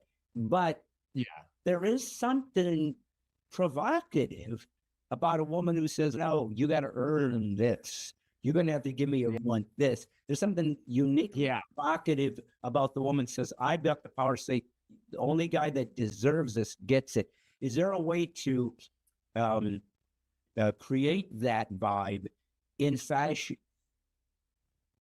I believe 100% there is. And I think the beauty of it is modesty can look different. Like, you don't have to be in a dress to be modest. You don't have to be in oversized sweaters or whatever. Like, you can really make modesty and I think that's the beauty of it. If you, as a woman, wanted to wear a high-rise jean with this oversized sweater, and you put a sweater on, or you have an overcoat that you put on top, I don't get to know what your body looks like truly. So I get to know you for who you are. So I think in the sexiness of it, it redirects you to a different point. And so as opposed to being directed to her body, you get directed to her mind, you get redirected to her spirit. And so even though it may not necessarily be sexy in the conventional way of having a backless body contour gown, there's sexiness in it because it's redirecting the man's mind. And I think, and for me, I think there's nothing sexier than a woman who knows her worth. And so even with the girl that I'm talking with, her boundaries that she has set up, we're not talking past 9 p.m. That's sexy to me, because you're telling me that if I want to talk to you, I have to be intentional. I have to do it during the daylight hours. And I don't get the room for the enemy to even creep into our conversation at nighttime, because just being a man and knowing how her body looks, like, my mind will just start to race that nighttime. But just keeping it in the realm of the fashion industry, we can 100% do it. And I think what it comes down to is there has to be an intentionality in the design. And I think if we allow women to decide what modesty looks like as opposed to men, and maybe let men decide what modesty looks like for men, because it doesn't just stop with women. Women are sexual beings as well. We have to make sure that we're keeping our bodies covered and holding ourselves to that same standard, and how we present ourselves, so that we don't trip them up. Does modesty garments still sort of reveal a shape, though? I mean, you're still able to kind of see a feminine form, right? I mean, it's not just like a burqa. I mean, so how do you do that in a way to make it sort of attractive? I mean, what is the deal about clothes? What in the heck is it about clothes which are really just functional, designed to keep you warm or out of the sun or whatever? And we turned it into kind of art, I guess, as humans. But what should clothes tell us when we put them on, walk down the street? What am I describing to people about myself when I wear clothing? So I think, to your first question, 100% that it can still show the shape of the woman. Should it show me everything? Should it be so tight that I'm seeing the cleavage? The cleavage. Should it be so? Yeah. So there is I think, to answer your question, yes, it can be form-fitting, but it just doesn't need to be constricting where now everything is popping out. But what it tells us is who you are.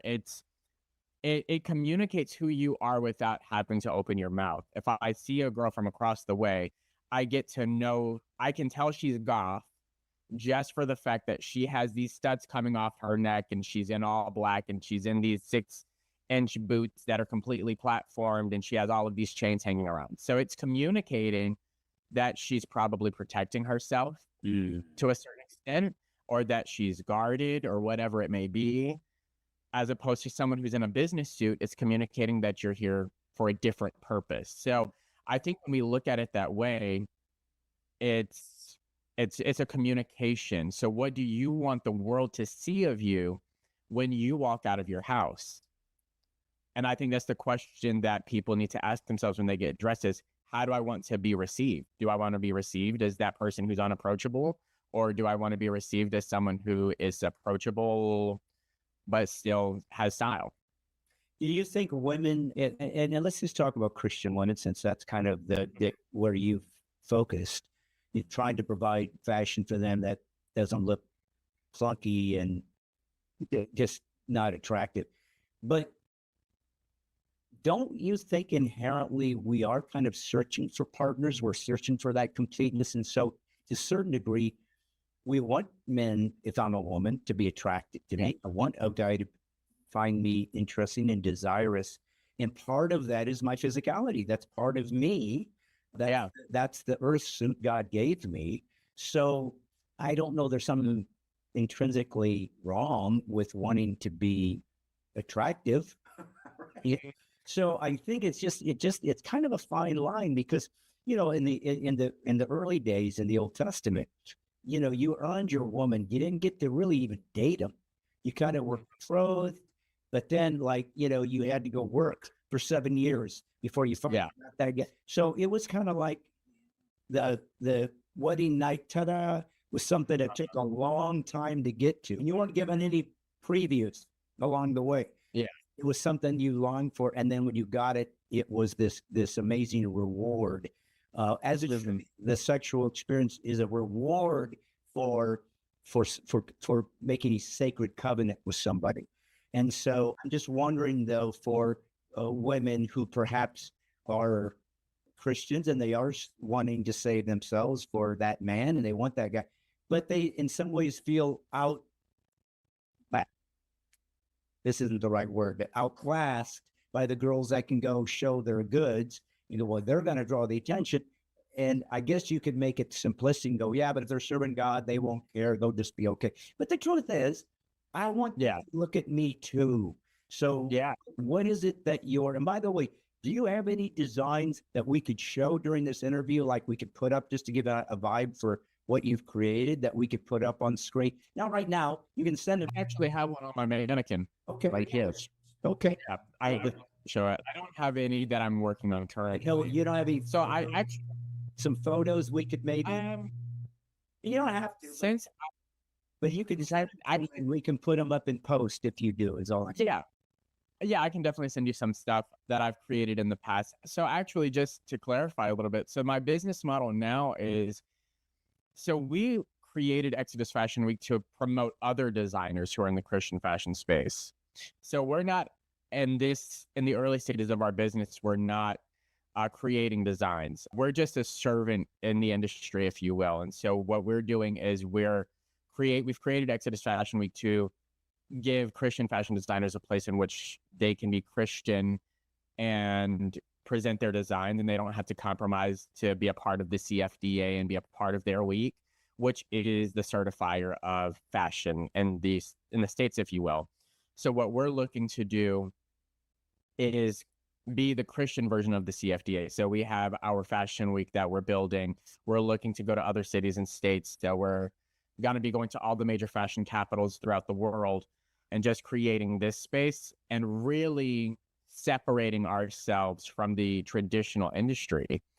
So that, like, even in me reaching out to buyers at these big department stores and these big retailers, I didn't get responses, and I felt the Lord telling me it's because you're not meant to be there. Your designers aren't meant to be there. You're meant to have your own store in which you're cultivating Christian fashion and really shifting the culture for this industry. And so now it's almost like a convictor, if you will, for Christians. It's like, if you're looking for luxury fashion, why would you buy it from Balenciaga when you can get it from Ministry of Fashion, or you can get it from Fly As Eli? We will How you create, so you would have to create your own brick and mortar stores for folks to go be aware of this and have its own brand. But would you try to make it more blatantly Christian, or would you try to make it just sort of, this is the style of fashion, we're not necessarily going to mention why we do it this way, but let it speak for itself? Or would you want to make it more very blatantly evangelistic, so to speak, like, we're Christians, this is what we create? Or more neutral, what do you think about this, guys, and why we do it? You might stumble upon down the road, but it's more about, this is a style that we think is worth paying attention to, that you might find more appealing to you as a person. Yeah. So I want it to be outwardly Christian, like where our audience is Christian. With our events, we want you to bring your unsaved friends, because we want this to be evangelistic in nature and the overall experience of it. But when you come into our stores, like, we just want you to know for a fact that every designer here is Christian. Every designer believes in God. Every designer believes in the Trinitarian God. So you don't have to feel like you're compromising, because with the fabrication, let's just say Rick Owens, his wife is a witch. He himself is a witch. So why would you buy designs from someone who is blatantly a witch and does not serve the God that you serve, and is more than likely praying over these designs, praying over Paris Fashion Week, praying over all of these different things and serving these unto a different God, when you can purchase from Girardi here in New York, and you know for a fact that he serves Jesus Christ, like, not just God, because even sometimes that word, it feels a little bit removed. Yeah, it's almost like a spiritual thing instead of a specific, who is God. Yeah. So Girardi, I don't know this guy. So is this more of a mainstream fashion designer that happens to be a Christian, that actually is in that culture and is received as equally proficient at this? Yeah. So he's one of the designers that presented with us when we launched September 26th so last season. He presented with us. He closed out our show, and blatantly Christian, Jesus, and like, there was one design that he had where Abraham was on the back of the garment, and there was crosses everywhere, and I just loved it. And even, like, he has a hoodie that says Balenciaga crossed out, and it says Jesus. Is he designed for women only, or for men and women? Oh, Yeah. I should get I should look at some of his design. Maybe I can wear it on stage. I would love to support that kind of. Yeah. Yeah, I'd love to put you in contact with him, because, like, all of the designers that we worked with and are doing now and are working with now this season, they're just absolutely amazing, and there's so much out there. And that's what we want to do, is I feel like, and even with the name of Exodus, it became from Exodus 28 when God became a fashion designer. And so we believe that we are taking over the territory. We're headed to the land of milk and honey. We just have to take out the giants that are there. This is God's industry. This is Jesus's industry. And so that's, even like with the real estate aspect of it, we're coming to take not just spiritual land, but physical land, and rededicate this entire industry back to the one who created it in the beginning. Wow. And yeah. So it's like, it's a really big mission. Do you, so you make it available to anybody, mainly Christians, I guess, would come. Certainly the designers are Christian. You say, please feel free to bring a non-believer so they can see, oh, you guys are just as sophisticated as everybody else. Certainly not the material I'm used to seeing on the runway, because it doesn't show this more sensuality elements. But certainly the quality is not lacking. This isn't some kind of Kmart thing or whatever. These guys are legit, but certainly have a different angle that they are approaching. But hopefully intriguing. That a fashion designer, Yeah. You know what? I have never thought like this, but I find something interesting here that for some reason I've overlooked, because I took the easy route, which is having the breasts out, because everybody's going to look. But that doesn't mean you did anything creative.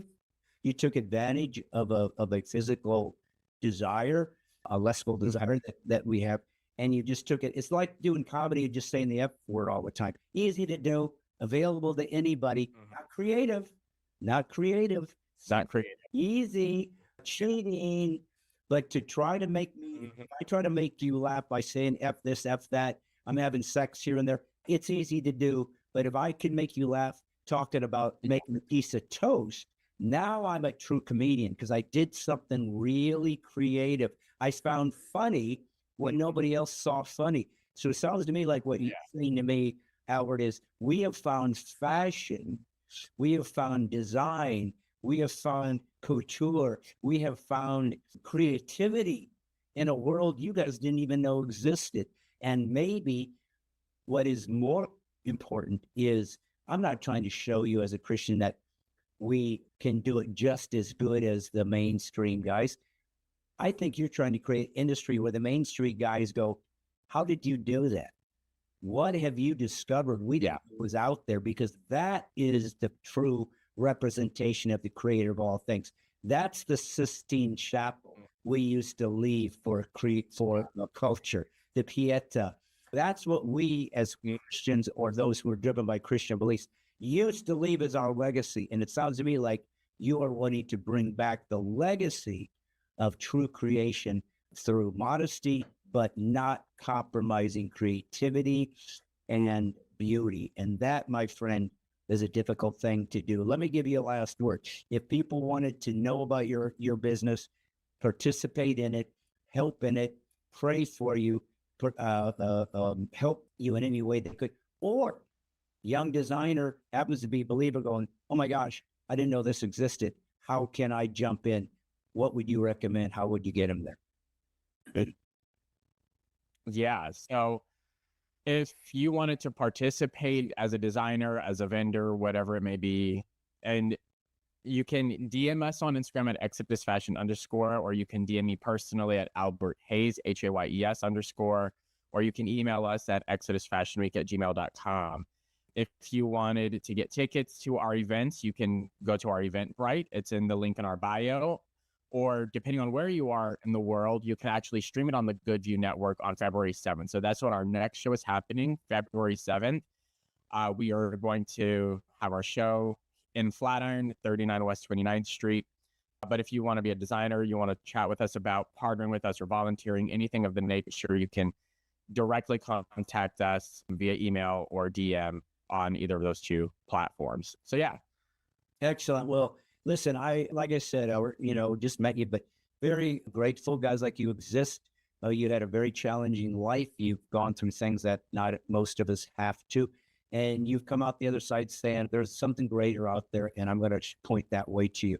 And you've used your gifts that God gave you to honor him and without compromise. And that's a very difficult thing to do. So you are already making a difference. You're changing people's lives, and you got a long, beautiful, I think, adventure still ahead of you. And I can't wait to watch it happen. Yeah, I would love to contact that one guy, man. Maybe I could wear some of his clothes. I'd love to. I'm just some, schluppy comedian, but helping a fellow Christian be seen, I would certainly want to do that. So I guess I'm going to leave you with this because this could be a nice little added just sort of Instagram thing. If you were to talk to somebody and leave a final message to maybe somebody who has same-sex attraction and would like to find a way out, or wants to design, doesn't want to compromise their faith, just give them some encouragement, kind of a elevator, evangelistic, inspirational moment for them so that we can help them finish the course. Yeah. I would say if I had to give any advice to someone doing that or entering the fashion industry after potentially leaving or being same-sex attracted, I would say remember that it's not about you, and that everything that you have gone through up to this point has a purpose. God is going to use it for his glory. And so just remember to just always pray and introduce him into everything that you're doing, and just make sure that you're giving him the glory every step of the way, because it's not about you. It's about the people that are going to be touched by you. And so your life has a purpose, your business has a purpose, your creativity has a purpose. And the purpose is, you may not understand it now, but just continue to stay the course, because God is going to do something magical in your life. God is going to touch so many people through everything that you put out there.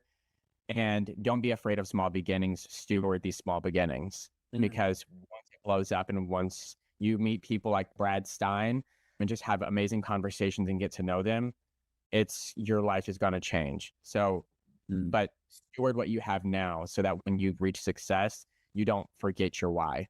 Amen. Because your why is. Amen, brother. Well, I think that one of the things Christians have to understand, and it's difficult because we're used to seeing results. Hey, I did this and they bought it. That means I'm successful. Hey, I did this and everybody applauded. That means I'm valuable.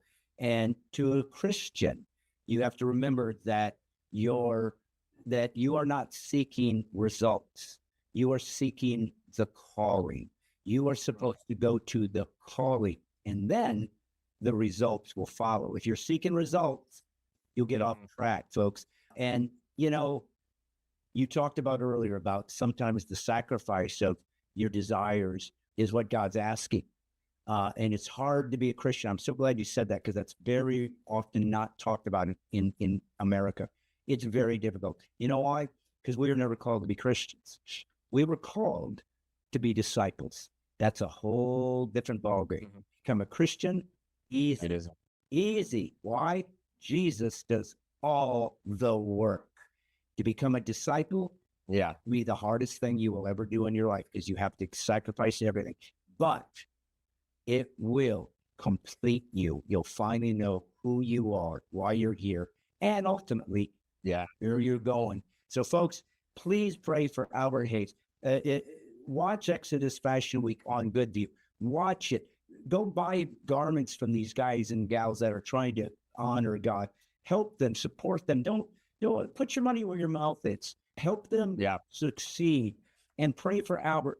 He's a man that was willing to sacrifice his own desires and his wants for the sacred calling of Christ. But it ain't easy. And I promise you, if you're making a difference, if you're fighting the enemy, he will come back to you sevenfold. He does not want Albert to survive this thing. He wants him to fall back into sin and say, I knew it. So keep him in mind. He's in a spiritual battle, folks. That's the game. And fight for this man and lift him up in prayer.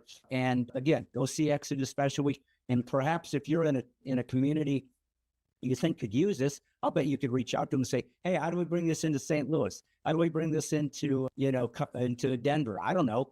But Christians should rally around, churches rally around and say, we're going to help support these guys and get this to be an international way of showing Christian fashion in a way that is uplifting and lifts up God. So thank you for what you've done, brother. Great conversation. I hope we can do it again. I hope to meet you someday face-to-face. Folks, remember, if they ever say you're being politically incorrect, I always say thank you for the compliment. It means you're a truth teller. You are not censored by those who decide how you can think, feel, or live your life.